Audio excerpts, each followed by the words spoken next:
Hey, I'm JP at Retro Game Rarities, and we're going to take this festering turd of a controller and turn it into something awesome. Stay tuned. Retro Game Rarities. To start this off, this isn't a tutorial, as I'm definitely not a soldering instructor or electrical engineer. I just know enough to be dangerous. My soldering is pure amateur land. That said, maybe this can help you get an idea for your project. Here are a few things I used. A donor Sega Genesis controller, an arcade joystick button set with USB encoder and wiring, an arcade stick project box, or you can make your own, soldering iron and the essentials used in soldering projects, and vinyl decal sheets. This is optional. Alright, let's talk about the donor controller. It's an Interact SG ProPad 6. This thing is total trash. Loose buttons, loose D-pad, slow function, and some other auto-mapping garbage. However, it has all the functions we need for this project. 6 action buttons, start and mode. Now we'll fast forward and look at the board. I didn't think of sharing this build until I was done with it, so here's a board wired up and I'll walk you through it. This isn't as complicated as it looks. I started with the joystick. The white wiring on the left is the joystick. It's a 5-pin cable that connects to the 4 directions and a ground. I cut the quick disconnect tab off so I could solder the individual wires, and these things are tiny. This was all guess and test. I had no idea which joystick wires went to which direction, so there was a lot of soldering, desoldering, and resoldering to find which through-hole points went to the proper joystick wire. I hot glued over the top to keep these in place. Next, I wired up the buttons. I needed to find a common ground, so I looked at the button points and followed the traces that looked like they were connected and wired those up in black. Then I went to the other side of the pad and wired those up in red for the power. A good tip here is wiring one button at a time and testing so you can troubleshoot any issues.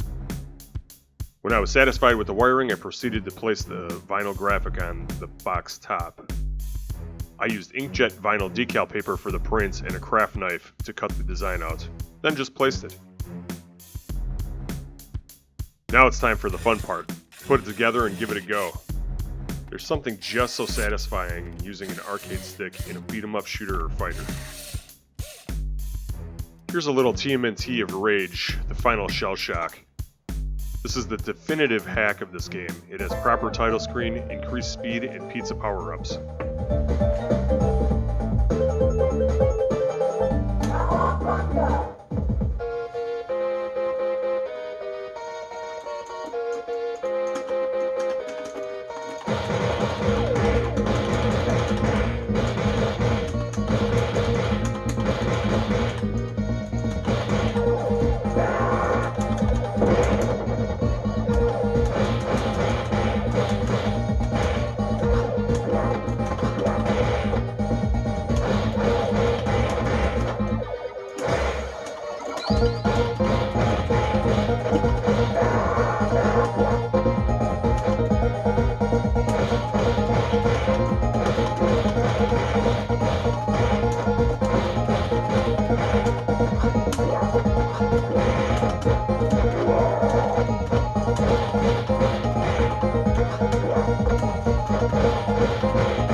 And finally, Street Fighter II.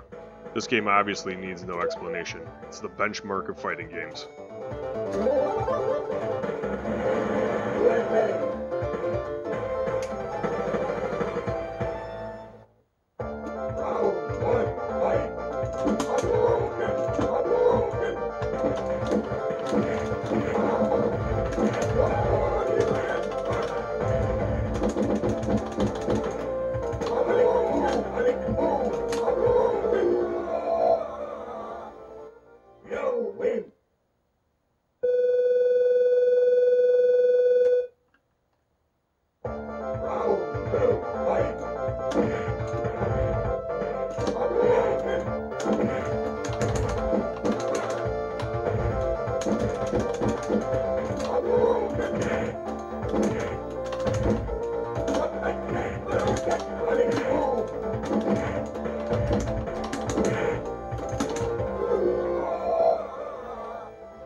So to wrap up, you're going to need a couple things. First off, you're going to need some minor soldering skills.